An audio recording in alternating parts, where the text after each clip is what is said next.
Welcome to another episode of Living Well. I've got my favorite co-host here with us for another question that we're going to be looking at. Milo, what is it? Co-host. I like that idea of being a co-host. Okay, here we go. This is our question for today. How do you have the energy and love to encourage your husband at the end of a busy day? That's a really big question. It's long. We tried to figure out how to shorten it, but we couldn't figure that out. So how do you have the energy and love to encourage your husband at the end of a busy day? Number one. We have 5 things we're sharing with you this time. So I'll share the first one. Number 1. Set a pace that reserves the energy you need to love your spouse. I think it's very easy. It's easy for me and it's easy for you. And we're having to learn this. And I think we have to learn this more frequently than we want to admit. It's very easy to come to the end of our day with our tanks empty. That when I come home from work, I've poured it all out at work, which my employer is probably very happy that I've poured it all out. I've left it all on the field, right, at the office. But I have a priority here at home. Bethany is a bigger priority than my job. The kids are a bigger priority than my job. What I do, I love my work and I love what I do. But that means I need to have a pace. And so I need to recognize, we both need to recognize, you have tasks and responsibilities you have, they're different than mine. But if we come to the end of our day and we don't have anything in the tank left to give one another, then we're doing a disservice to our relationship. And so I need to reserve, she needs to reserve stuff in the tank at the end of the day for us to engage with one another. That's not always practical because there are unexpected things that come up that kind of suck the life out of you. But I do think as the norm, it is possible. Would you agree? Okay. Second thing. Schedule your time together around your responsibilities.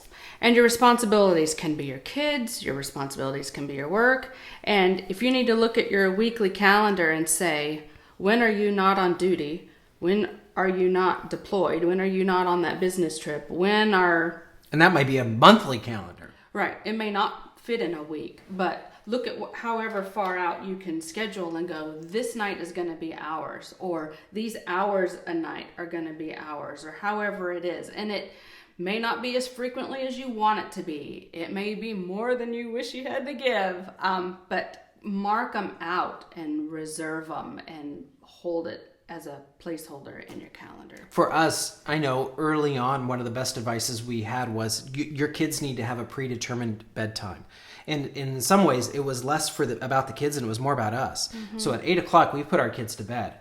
Not because they were tired, or they necessarily needed that much sleep, although they did, I think.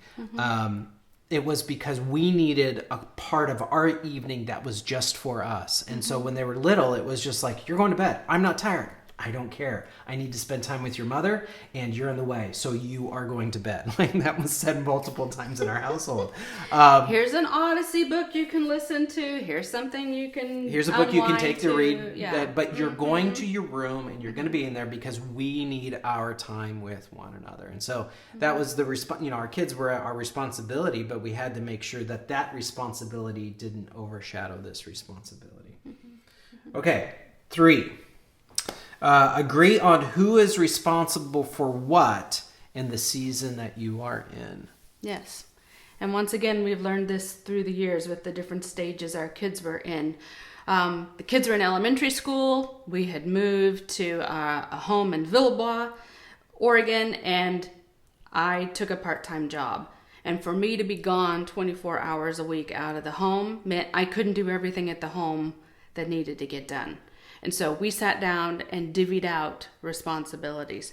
So in that season, for those 3.5 years, we cleaned the house together every Saturday. When prior to that, it had been you were kind of responsible for everything inside the house, and I was responsible for the yard and getting the car oiled, changed and all that kind of stuff. But during that season, you took the upstairs to clean, and I took the downstairs to clean. And all the upstairs with bedrooms, that's where the laundry was, and downstairs was where the home office was, which is, you know, the kitchen and the living room, dining room, and a bathroom and stuff like that. So we kind of divvied up. But that's not our life right now. Right. And now we're back in a season where I get the privilege of staying home and he's gone to the office. And so now I do clean the whole house again, and he still takes care of all the outside and the cars. But it's not like these are the jobs only husbands do and these are the responsibilities only wives do. It's kind of like in that season, how much does everybody have to give? Yeah. What's your schedule and time look like, and how can you share this life together? Yeah. And being in the military, that can change, obviously, from duty station to duty station, based upon where you're living, and, you know, just there's a variety of factors.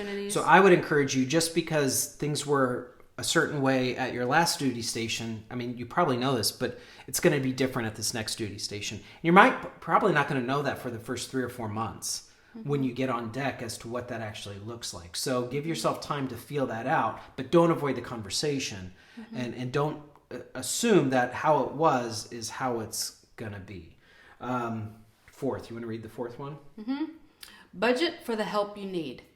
And so what we mean by that is there's always kind of 3 areas, there might be more, areas that I think about budgeting for our household. Money, because that's an easy one to kind of jump on, but there's finances, there's time, and there's relationships. So if we need time to keep our relationship enriched, I probably need to budget time and money for that, but also relationships, which is an easy one to neglect. So our kids are older, but they can be left home alone now.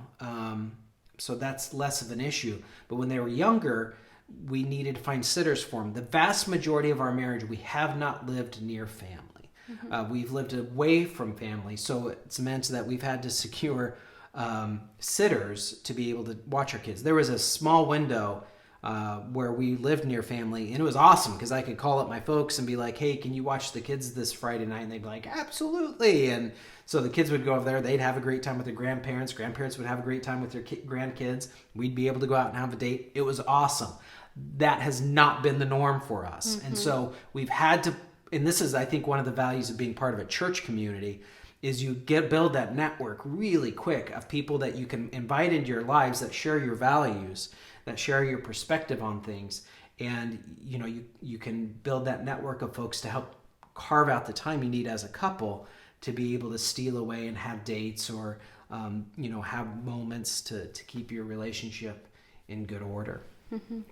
Okay, the last thing, the fifth thing is, and this is Bethany's language, so I'm going to, you know, I would probably say it differently, but I'm going to say it as she wrote it. So inject spice and mystery into your relationship. It was in our first church. We were young married, no kids yet. We didn't have a lot of money. Yeah, but we had a beautiful house. And so I thought, how can we be creative? I want him to know I'm thinking about him, that we're needing just to kind of spice up our winter. And so... And let me kind of put a context in that. Is I'm pastoring full-time.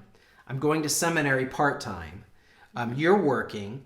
All the money we're earning is, or a good chunk of it, any extra, we're paying off, you know, car debt. We're paying off student loan debt. So we're very focused. Life is very simple. But, you know, not a lot of time. Right? So we didn't have a lot to budget there.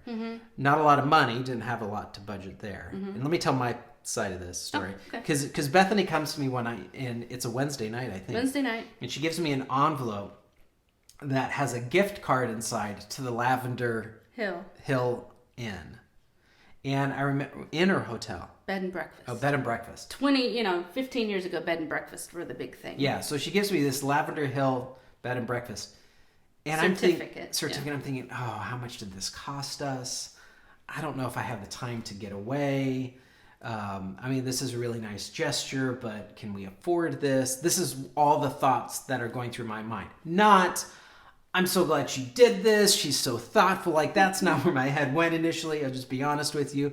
So I'm looking at this, and she sees all of this. I gave it to him 5 minutes before he started the Wednesday night prayer meeting. And so he opens it and he's looking at it, and it's supposed to start an hour after this event. And he's like, where are we going? And oh my goodness, why didn't she talk to me about this? Yeah, so but anyway. You're going. ruining my punchline. Well, I had to set it up. I know. Well, we had a guest room because we had this beautiful big 4-bedroom parsonage next door. And my guest room was purple. And so I had stuck a sign on the door that was the Lavender Hill Bed and Breakfast. I had a special breakfast for us the next morning. And so all we did was go home from church, but we slept in the guest room and had a really fun breakfast. But it just kind of messed with them, which I think was good. They kind of got some cobwebs shook around, and that was what we were young. So sometimes I think we lie to ourselves that, well, I don't have so therefore I can't be spontaneous, or we can't do things like we used to do, or the grandparents aren't nearby, and we kind of get stuck in all the things we can't do and not in what we can, if you just kind of put some creativity around it. So spice it up. Yeah, spice it up. And what I would say is it doesn't take a lot of spice for something to become spicy. Right? So in light of that, what I would encourage you to do is like what she did. She just thought creatively. She thought, what could we do just to kind of take an evening and just shift it a degree? It wasn't that, but we had never slept in the guest room. And so it was different, It was just like all of these different, just enough different that it kept things fresh. And there's always those kind of opportunities. That don't require a lot of time. They don't require a lot of finances. You might be, we're in this pandemic right now, so we're on kind of self-isolation. So people might, like, I got to get out of here. Maybe not. Maybe there's some things around the house. There's some things you could do that are just different enough that it can keep things fresh. It can kind of keep things, as Bethany says, spicy. Thanks for joining in. Bye.